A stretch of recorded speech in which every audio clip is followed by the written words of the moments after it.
అనకాపల్లి జిల్లాలో ఉన్న PM SHRI ZP school Mamidipalem విద్యార్థులకు మట్టితో బొమ్మలు ఎలా తయారు చేయాలి, ఏ విధంగా చేయాలి అని విద్యార్థులకు చెబుతూ పిల్లలతో పాటు డ్రాయింగ్ మాస్టర్ కూడా తయారు చేస్తున్నారు.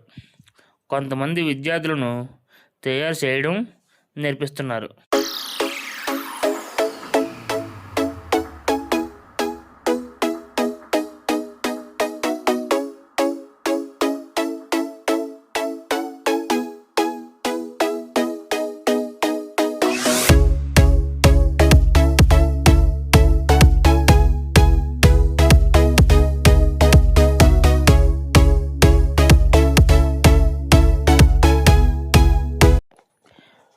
పిల్లలు కూడా చాలా సరదాగా చేస్తూ అలా బొమ్మలు తయారు చేయడంలో నిమగ్నమయ్యారు.